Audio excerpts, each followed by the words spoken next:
Cooler ডিজাইনের video তো তোমরা আগেরটাতে এতটুকু দেখছিলা, তো তারপরের পার্টটা হইল গিয়া এটার মধ্যে আমি লোটাসটারে কমপ্লিট করবো। তো আমি তুলিতে কালার লইয়া ফার্স্ট টান দেওয়ার লগে লগেই বুঝি লইছি যে ভাই এই কুলার ডিজাইনটা আমার লেগে একদমই ইজি হইতো না, কারণ এটা বহুতই টাফ একটা কাজ, উঁচা নিচা জায়গা, আর কুলারটা তো বেতের বুঝতেই পারায়। তো এটা ভাবতে ভাবতেই আমি লোটাসটা ডিজাইন করা শুরু করলাম। তো আর্ট করতে করতে ভাবলাম ভাই যারা পোর্ট্রেট আঁকে এরকম কুলার মধ্যে, তারা যে কেমনে আঁকে, মানে পুরা নিখুঁতভাবে আর্ট করিলায় পোর্ট্রেট কুলার মধ্যে। আমি তো একটা লোটাসই আঁকতে পারলাম না, মানে এই বেতের কাজ তো বুঝতেই পারা এরকম। তো কিচ্ছু না, তাও আমি যতটুকু পারি আমার 100% দিয়া করবো, কারণ নতুন নতুন ট্রাই করা, নতুন নতুন কাজ করা আমার খুব বেশি ভালো লাগে। তো এটার লেগা ভাই করতেই লাগবো।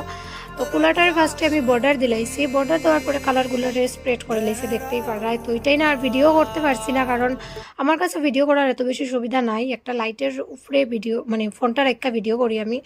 তো এই যে এটার কালারগুলোরে স্প্রেড করার পরে আমি সাইডে বর্ডার দিলাইছি, একটা হলুদ কালার দিয়া বর্ডার দিলাইছি। তো ইয়েলো বর্ডার দেওয়ার পরে কীরকম হয় এটা তোমরা দেখতে পারবা। আর আজকের ভিডিওর মধ্যে তোমরা এই লোটাসটাই দেখাইলাম, আবার নেক্সট পার্ট আরেকটা আইব এই কুলার ডিজাইনের ভিডিও। টাটা।